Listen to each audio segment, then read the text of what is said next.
In this final tutorial on the basic synthesizer architecture, we're going to cover LFOs. And we talked about LFOs at the very beginning, the very first video that we did. And during this video, we're going to finish that discussion. LFOs are very powerful devices.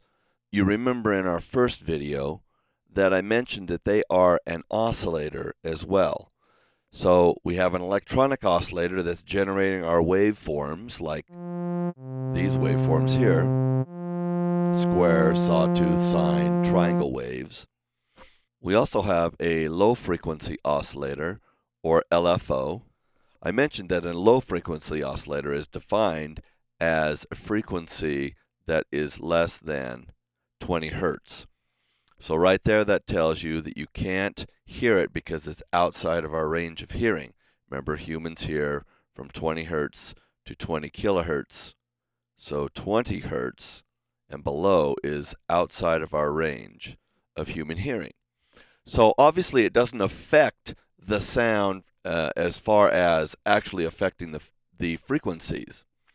So what we do is we use an LFO to modulate something else or affect another part of the sound.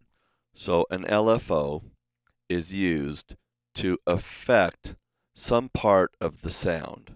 There's a term that we use for that, and it's called modulation.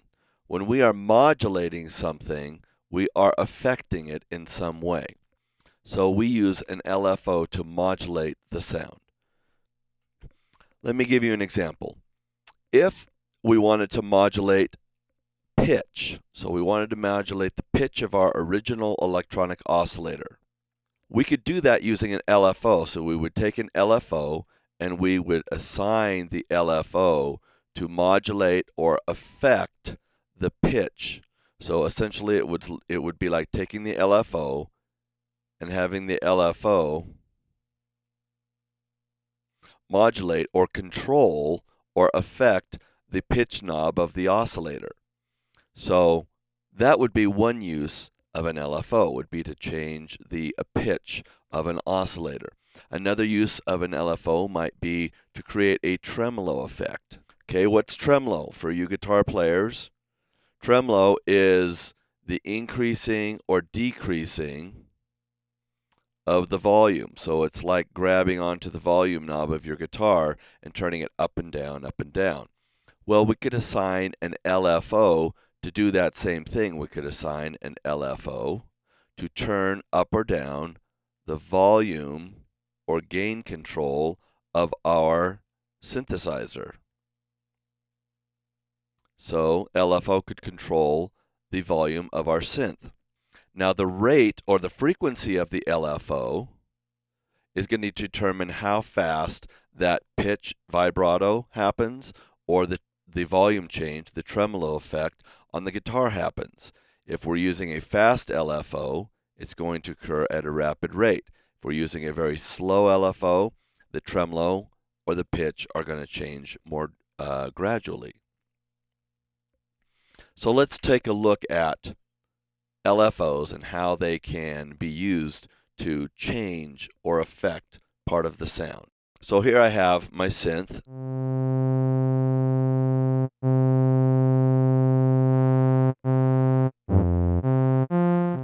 Let's say, for example, I would like to modulate my pan.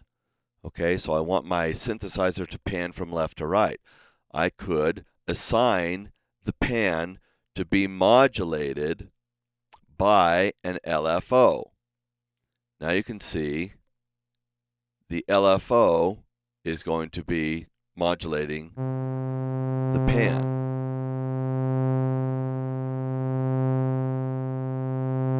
And here we could change the speed of the LFO.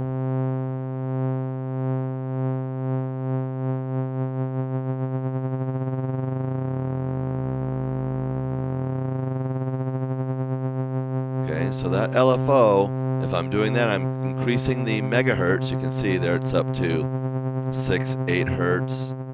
So I have assigned the LFO to modulate the pan. If I increase my rate, I am increasing the frequency of my LFO. If I change the depth, I'm changing the amplitude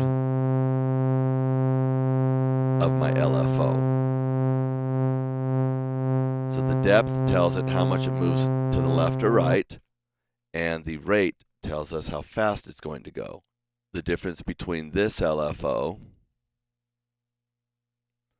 and this LFO is that the rate is the same, it's just the amplitude of this waveform is much higher than this one.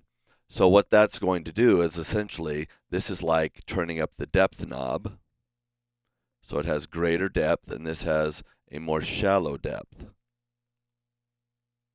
So that's what we're doing when we change the depth.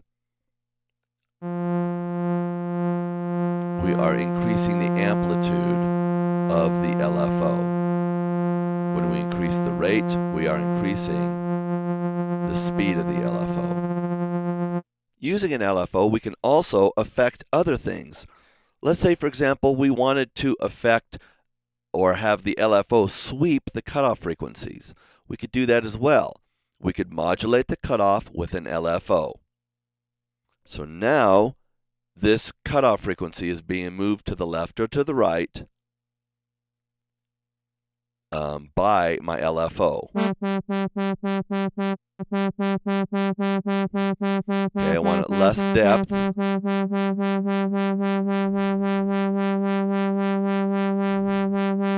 I want to add a little resonance to that too.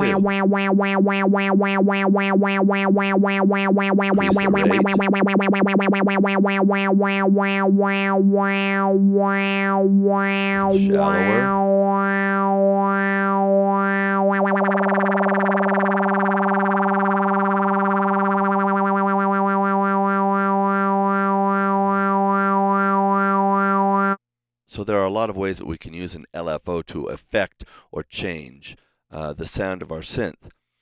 We're using an LFO to modulate some other parameter. We could modulate pitch, we can modulate pan, we can, generally speaking, depending on how current or modern the synth is that you're using, you can modulate almost anything.